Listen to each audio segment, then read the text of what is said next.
Come on in, sit back and relax. You're listening to episode 195 of the WealthTech Today podcast. I'm your host, Craig Iskowitz, founder of Ezra Group Consulting, and this podcast features interviews, news, and analysis on the trends and best practices all around wealth management technology. And this is our monthly news episode for July, and we have 6 stories for you. They're all very interesting, and one of the things different in this episode is we are dedicating a whole section to AI news. So that'll be the 6th story up right before I do my summary of the WealthTech map and integration scoring. We've got a whole AI section. There's so much AI news, just going to put it in there all together. So you're going to get that. And there's a lot going on, so I don't want to waste any more time. I'm going to get right to it. But before I do, I have a message for you. If you are the executive at a broker-dealer, enterprise RIA, family office, or a TAMP, your tech debt is holding you back. Your old software platforms are rusty and falling apart, and they need a complete overhaul or to be replaced entirely. Your disparate systems don't communicate with each other, and it's driving your ops staff and advisors crazy with manual processes and other errors. If this describes your company and your tech infrastructure, you should run, not walk to our website, EzraGroupLLC.com, and fill out the Contact Us form on the homepage.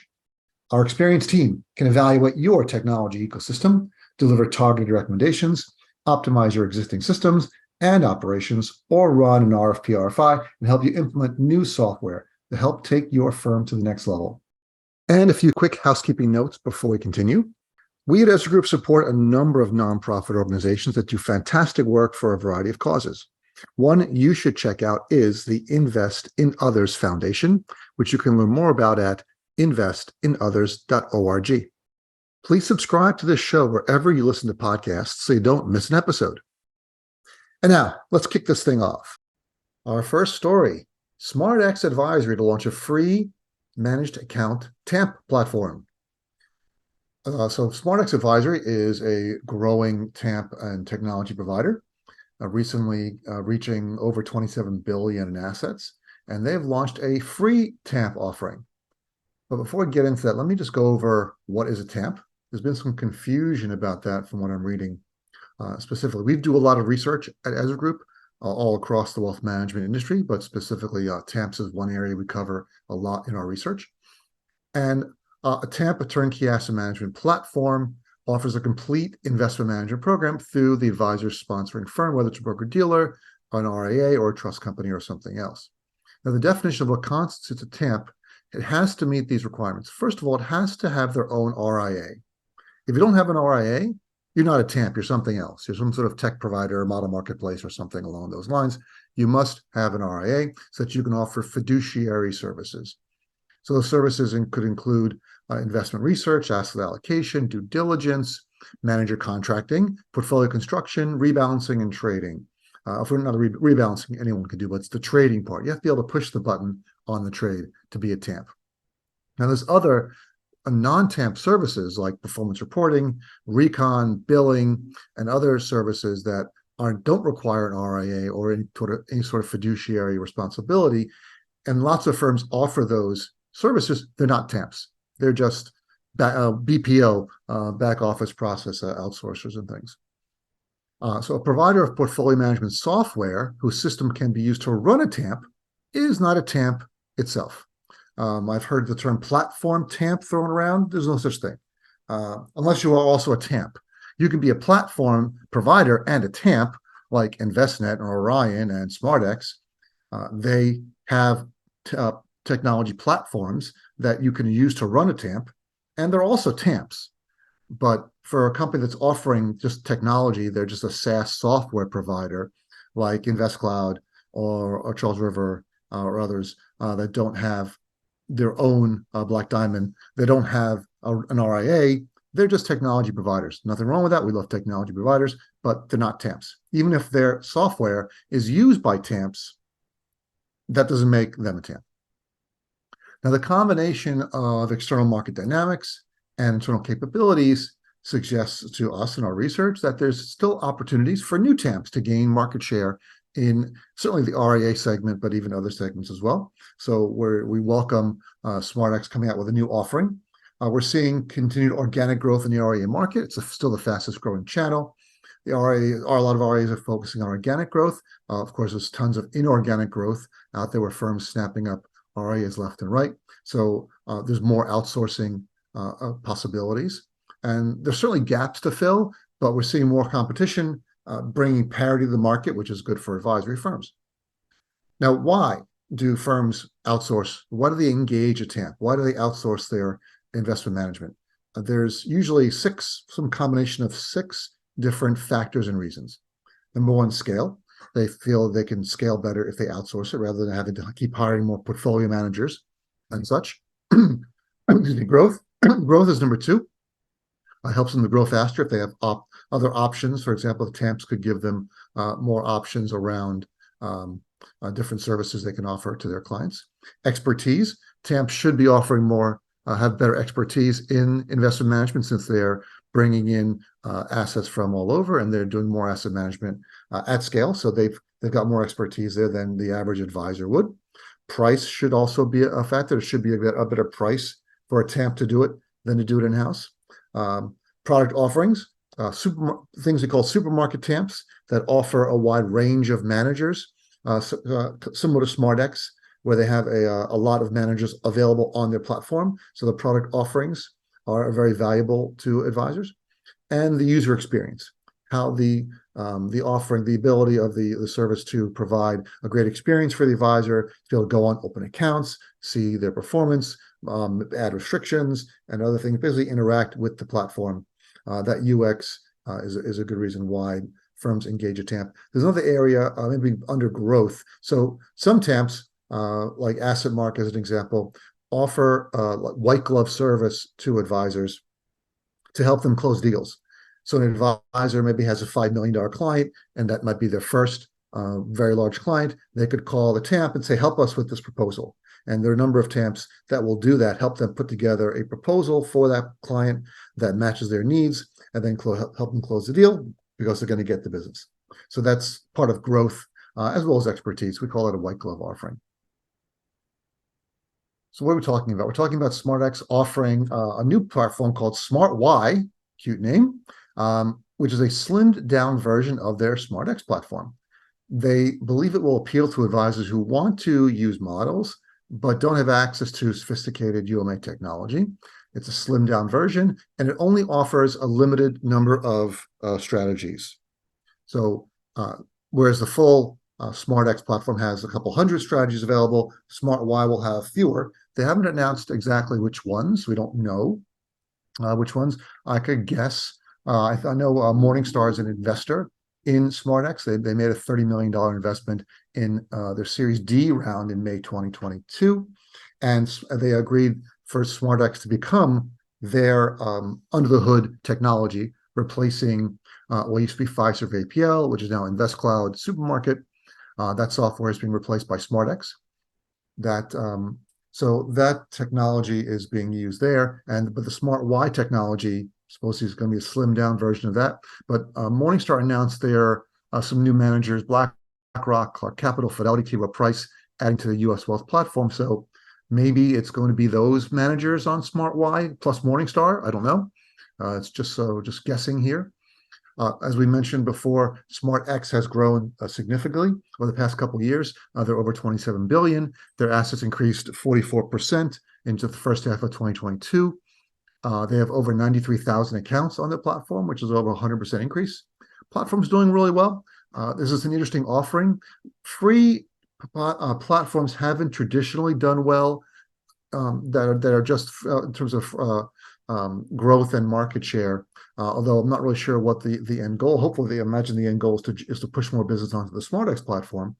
But things, I remember there was a firm called Orange that was offering a free portfolio management, like a freemium version of a portfolio management platform, hoping people would upgrade. Didn't do so well. Company went out of business. I don't think SmartX that will happen to them. They've already got a growing TAMP business, but interesting to see how SmartY is going to work. I imagine SmartX is being paid by the asset managers on the SmartY platform. They're trying to generate a buzz, which is great for marketing. There's a waiting list. You can't get it now. You have to wait till September. So that could be generating some buzz amongst advisors and building some demand for them.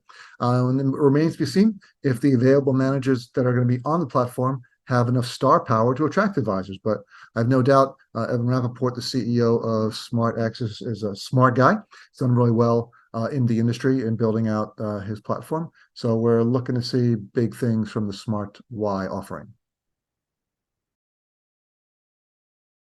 Our next story, Nitrogen Wealth and InvestorCom integration delivers best interest rollover recommendations process.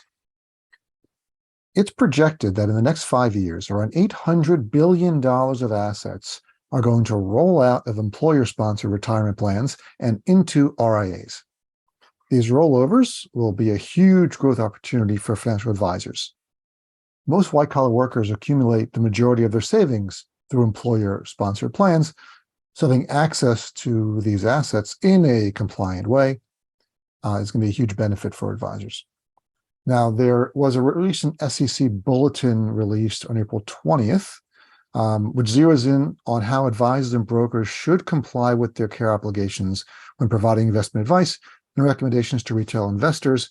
You can read more about it on thinkadvisor.com. There's a recent article called 4 Must-Knows for Advisors in the SEC's new Reg BI guidance, which connects right to this article. So one of the 4 things is advisors can't rely on a firm-approved list of investments.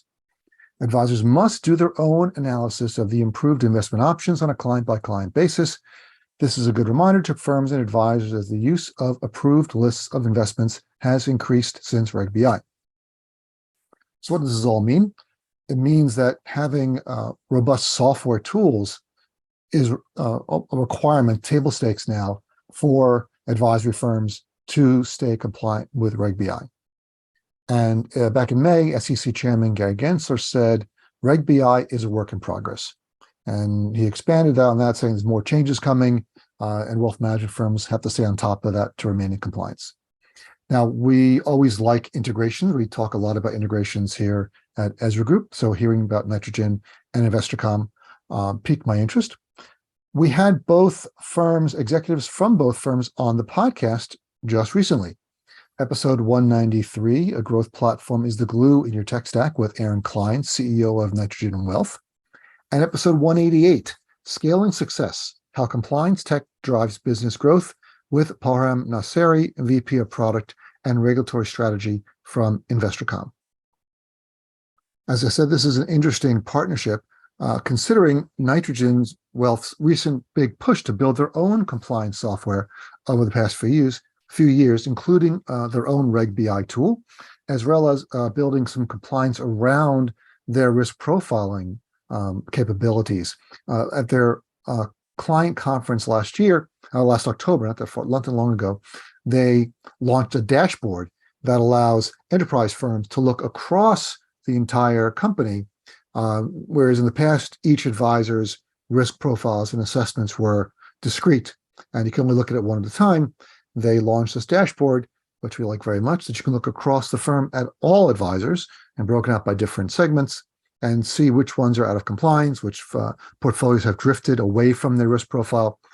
Very useful tool, especially around compliance. Now, as a result of this integration, advisors who are using Nitrogen's platform can now access InvestorCom's compliant rollover recommendations to retrieve information on 401k plan costs, and then digitally deliver and document their analysis to investors, which, as I mentioned earlier, according to Reg BI, is a requirement. Now, InvestorCom has a suite of compliance tools, but what we're talking about here is the integrations with their tool called Rollover Analyzer. And it, of course, helps meet compliance regulations, but it is an application that enables them to do things like analyze rollover recommendations across different levels of service, client fit, and costs. It provides access to plan cost data across Form 5500 and benchmark cost data. That's very, very useful in that they've got a database of retirement plans around the country and what those costs are. So you put that into the system and it just pulls it up for the advisor.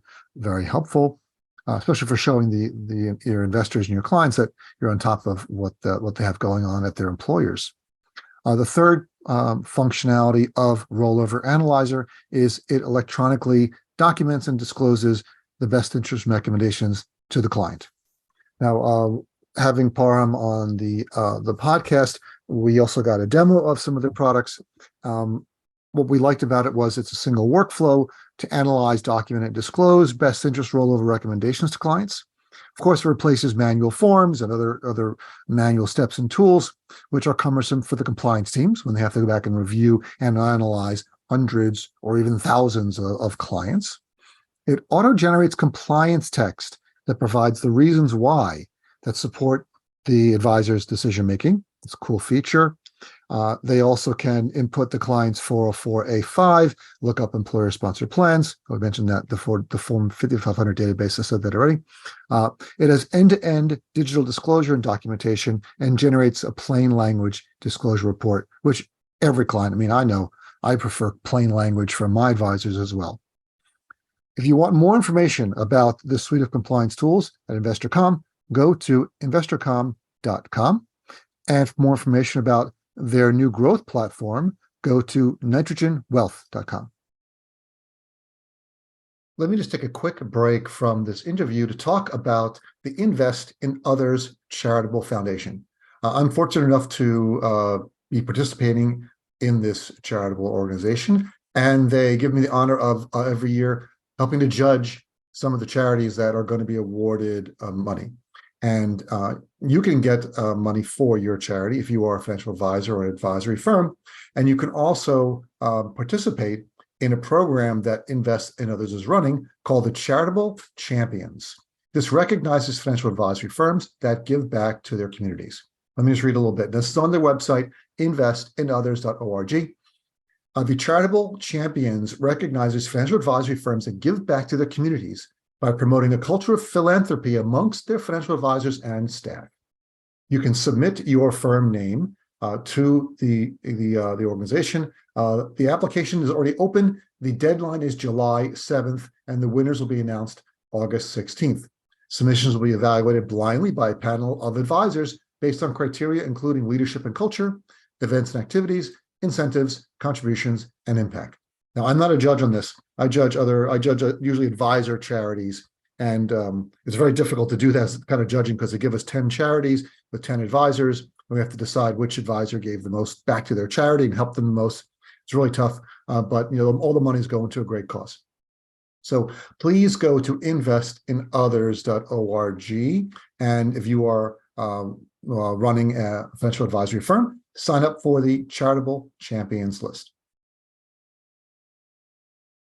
Next up in the news, Wealth.com unveils Esther, a disruptive AI-powered legal assistant redefining estate planning. So an interesting survey in an article from ThinkAdvisor by Michael Fisher. Forrester Consulting conducted a survey of U.S. financial advisors to gain some insights into trust and estate planning for high net worth clients. According to the survey, 30% of advisors reported that estate and trust planning was one of the top two financial matters their clients were considering. 9 in 10 of those advisors said their clients, those high net worth clients, were proactive in managing their estate and trust planning goals. Also, as many as 93% of clients anticipate receiving estate planning guidance from their advisors, but only 22% have ever received such assistance.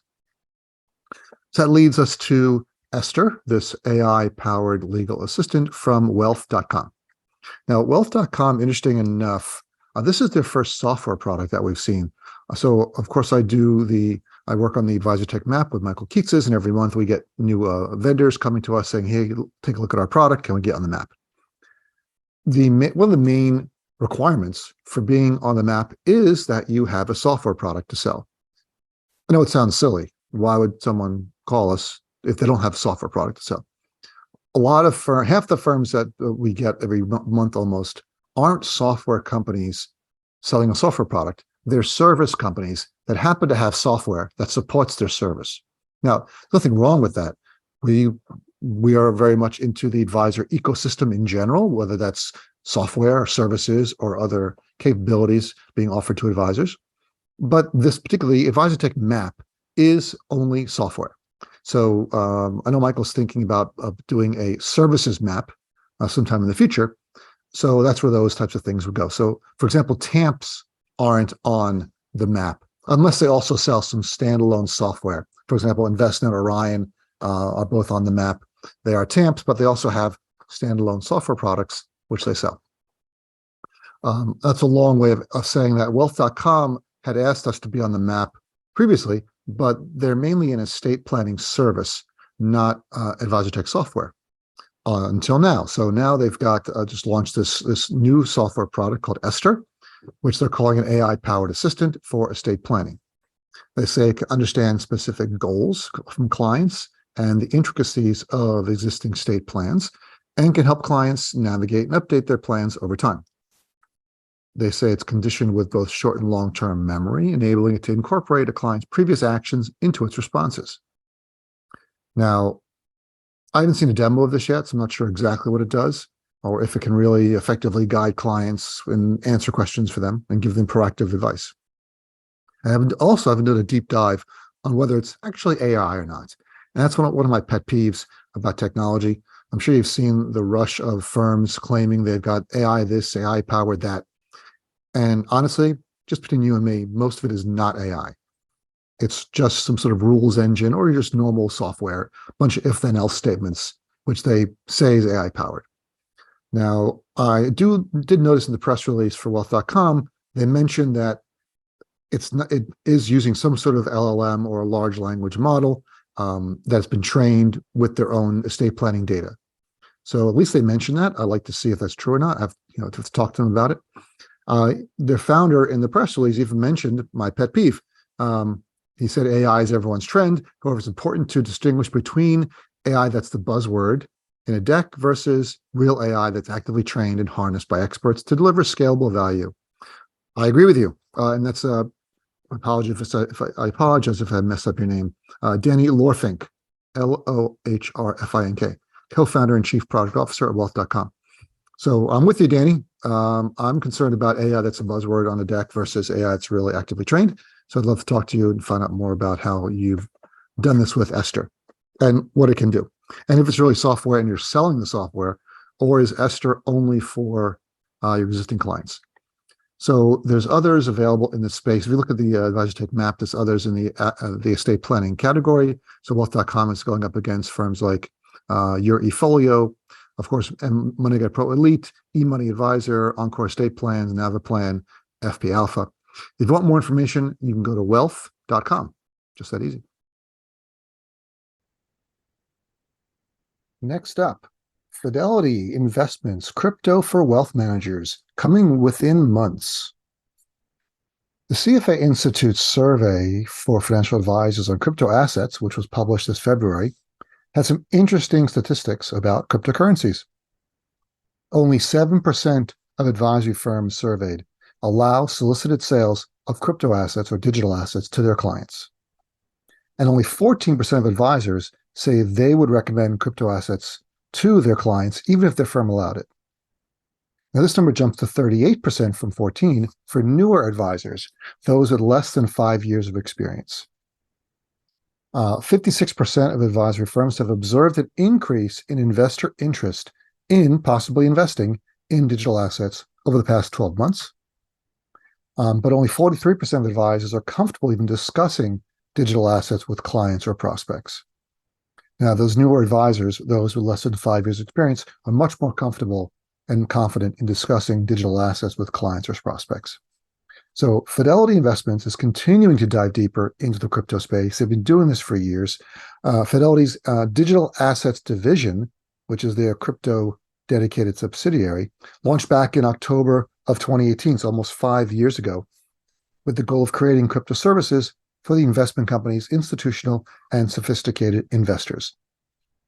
And now they've added the ability to trade and custody digital assets like Bitcoin and Ethereum from within Wealthscape. Built on their digital asset custody and trading service, it's called Fidelity Crypto for Wealth Managers, will sit within Wealthscape, their advisor workstation, and provide advisors a streamlined experience when accessing and reporting on crypto assets. This would make Fidelity the first of the large RIA custodians to bring crypto assets to its native platform for advisors. On Twitter, Tyrone Ross, CEO and founder of Turnkey Labs, noted the development and said, the funny thing about it, it's really not even an announcement, he said. It just came out. That's the beauty of being Fidelity. You don't even have to announce stuff. For advisors, Tyrone continued in another tweet, there's a distinct level of trust that comes with the Fidelity brand. I've always said when they lean more into crypto solutions for FAs, it will be a game changer. I can assure you that what you'll hear will be worth your time. I can assure you what you'll hear will be worth your time. Sorry. Then another tweet, Tyrone Ross said, I agree there's a huge potential here. Fidelity is poised to dominate this opportunity. They're the largest 401k provider. After having previously announced Bitcoin availability in 401ks last year, and recently with their WealthScape announcement. Now, this announcement includes, according to internal presentations, offline cold vault storage. So what that means is it's stored in a system that is not connected to the internet, so it cannot be hacked or stolen in the way we might have heard. You might have heard Bitcoin or other cryptocurrencies are being stolen. There will be small order routing for best execution, real-time trade settlement, which almost all cryptocurrencies, just by their nature, have real-time or near real-time trade settlement anyway, but it's nice that Fidelity is offering that. And immediate access to client funds, because basically everything just settles instantly. There's no need for a custodian to move money between the different parties in a crypto transaction, but Fidelity is providing an additional benefit. Their presentation that they showed promises 20-hour-a-day, 7-day-a-week trading windows, no account minimums, and integrated cross-asset class reporting with third-party data vendors. This sounds great. I've been doing some crypto investing myself. I was also on the board of a crypto tech firm, so I know a bit about the space. Happy to see Fidelity still continuing to invest in the digital asset world. Now, this is big news for advisors, but will the other RIA custodians, Schwab and Pershing, follow suit? Now we're up to the AI segment of the news. I'm going to combine a bunch of different AI stories here. First one, last week I moderated a webinar with a number of vendors who were all showcasing new features and functionality that they had launched around artificial intelligence. One of them was Pulse 360. They are a tool that helps advisors automate meeting preparation, meeting execution, and meeting follow-up. And they announced an AI writer tool, which is based on a large language model like GPT, but it either expands brief meeting notes into well-written emails or vice versa, takes large blocks of text, maybe complex topics, like 529 plans or other types of investing, and converts them into shorter summaries. You can choose the tone, professional, business casual, enthusiastic, and it's integrated right into the tool. So it's very easy for advisors to use. That's pulse360.com. Redtail was also on the webinar. In 2018, they released a sentiment analysis tool with a lot of data. They have 70 million individuals, 1.3 billion filtered emails, 50 million notes, 450 million activities, all being fed into their model to be able to provide sentiment analysis. And I also had Brian McLaughlin on my podcast, episode 144, where you can hear him talk about things that Redtail is investigating and researching around artificial intelligence. Another company on the webinar was FP Alpha. You can find them at fpalpha.com, talking about their estate planning module that uses an AI engine and natural language processing to scan in clients' estate documents, such as wills, trusts, POAs, and healthcare directives, and extract the data from them that can then be visualized in the firm's of the software's estate snapshot. I've seen some demos of this. It's some very cool technology. As I said, they use natural language processing to enhance the OCR. So OCR already exists, and OCR is not AI, but enhancing OCR with natural language processing does more than just convert it, but it reads and understands the context. So you're going to get better data conversion from it than just a pure OCR. be able to extract the data from legal documents and match them to actions. They've also trained their machine learning algorithms to detect pages in specific types of documents and then accurately extract the data. Finally, Snappy Kraken was a surprise guest on the webinar. They had an announcement where they have launched an interface to ChatGPT, where they allow advisors to basically, with a number of different screen tools, interact with ChatGPT as you would without having to type in a lot of text-based commands. So if you're an advisor using Snappy Kraken and you're building a blog post or you're building a social media post, you can use the tool to say, I want a title. I'm talking about retirement for people who live in Maine, as an example. And it'll then generate a bunch of titles from GPT, but feeds it right into the interface. So you don't have to move back and forth between different applications. Then you can say, write me a blog post of 500 words that talks about retirement in Maine and is mainly interesting to fly fishermen. I'm just making this up. You can put anything you want in, and then it'll then write that, pass that data to the GPT, pass the data back to you inside the application. So you never need to leave the application. Very cool stuff from Snappy Kraken. More AI news.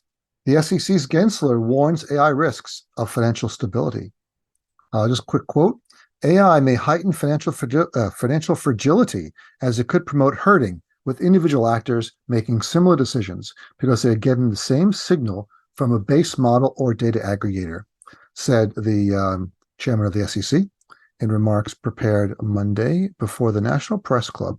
While current model risk management guidance, generally written prior to this new wave of data analytics, will need to be updated, it will not be sufficient, said Gary Gensler.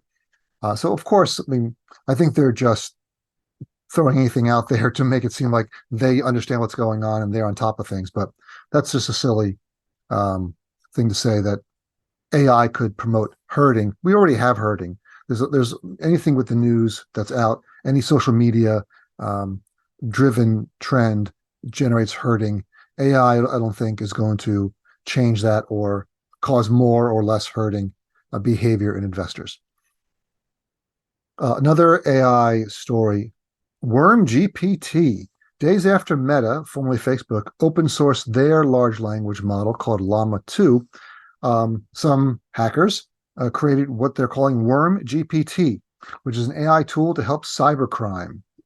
So some researchers tested Worm GPT, and it was able to generate emails to pressure account managers into paying for fraudulent invoices. The results were unsettling, said the researchers. Worm GPT produced an email that was not only remarkably persuasive, but also strategically cunning, showcasing its potential for sophisticated phishing attacks and business email compromise attacks. This tool presents itself as a black hat alternative to GPT models designed specifically for malicious activities, said the security researcher.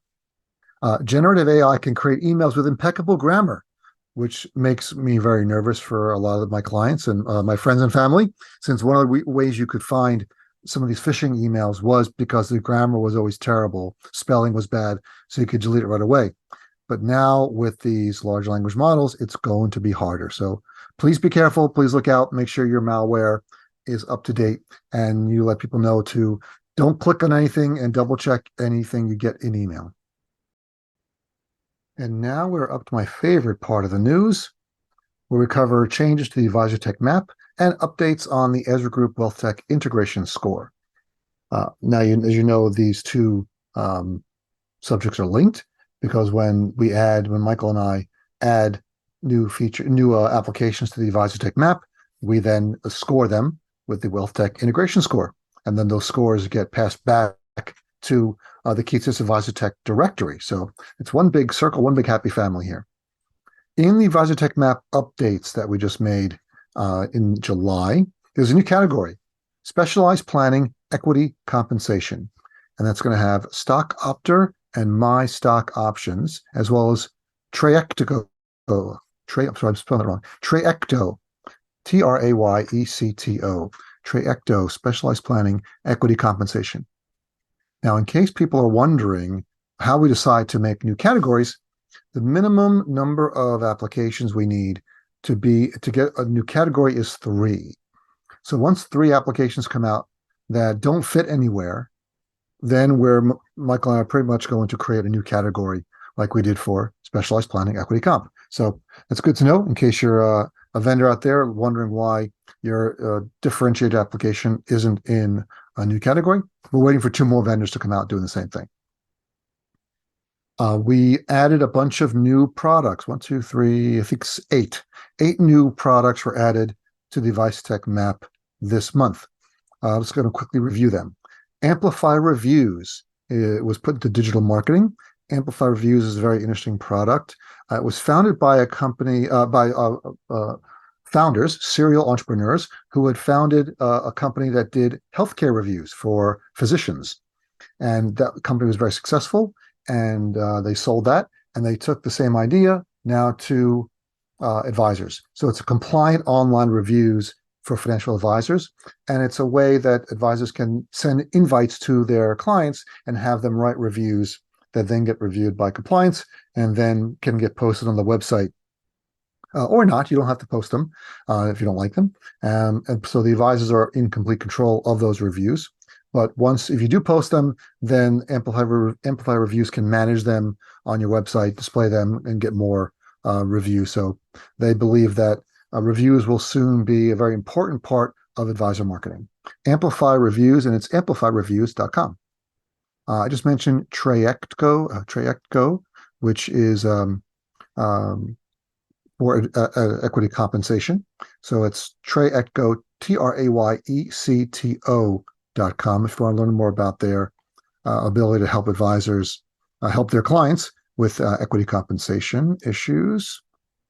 And the next up is Entole, ENTOLE, which is going into the client portal category. It's a centralized command center for advisors to offer their clients. ENTOLE. Sorry, it's ENTOLE.family, not .com. Entole.family. Next up is Income Discovery, which is going into the specialized retirement category, which is because it's a retirement income product. So you'll find that there. And that's at, I apologize, incomediscovery.com. That's easy. Next up, WealthTech Finance is going into investment analytics. It is, as it says, an analytic tool. WealthTech, ORTEC, finance.com. They model and map data to goals and decisions. It's founded by leading experts in econometrics and technology. They have over 600 clients in 20 countries. So they're a European-based company that's now breaking into the US. They have a lot of interesting solutions around asset allocation, asset liability management, economic scenario generators. So please check them out at ortechfinance.com. Next up, SS&C Genesis. We all know SS&C. They've been around a long time. They purchased Advent, so they own Advent Access, or rather Advent APX now. They own Black Diamond. And Genesis is a tool which they've had for a while. They've revamped it. It is for portfolio rebalancing. It's very comprehensive. I recently got a demo of it, and it supports everything you pretty much need when it comes to portfolio management and rebalancing. It supports UMA. So there's a lot of capabilities around managing models, rebalancing accounts, monitoring portfolio drift, adjusting strategies. They often integrate Genesis with Moxie for trade order management. So they often go together. So you can find out more information at advent.com/solutions/advent-Genesis, or just Google Advent Genesis. It'll pop right up, I guarantee. And 7 and 8, 2 more. System, SYSTM, SYSTM, no E, systemwealth.com is a new wealth platform, fully integrated platform for advisors. It's got a client portal. It's got advisor trading and rebalancing, a product marketplace, client performance reporting. It's a very interesting platform. It was built by a collaboration between William Blair and broker-dealer and InvestCloud, financial services technology provider, as a tool for what we originally thought was a white label tool that William Blair was offering only to their advisors, but they since let us know that any advisor can sign up for System that they want to. They don't have to be affiliated with William Blair. So System, SYSTM, no E, is going in the all-in-one category. All right, finally, last up this month, in additions to the WealthTech map, Blueleaf. We added account aggregation to them. So Blueleaf is a product that's been around for a while, mainly in performance reporting, but they've recently added some capabilities around data aggregation, account aggregation, and we thought they were significant enough to warrant a second logo in the account aggregation category. So it's very rare that we award second logos, but we felt based on their capabilities, it was warranted. So that's pretty much wrapped. There haven't been any changes. All those applications will get scored on the WealthTech integration score page, which you can check out at EzraGroup.com, and you can see the scores of those products. And if you have a new product that you would like on the WealthTech map, please go to Keatsis.com and submit your product there, and we will review it hopefully the month after you submit it and see if it can get onto the map. And you've done it. You've reached the end of another episode of the WealthTech Today podcast. Please go to our website, EzraGroupLLC.com, and scroll to the bottom of the homepage and sign up for our newsletter. Every month you receive an email chock full of wealth management goodness, news, updates, information. You will not be disappointed. Thanks for listening, and talk to you all again next time.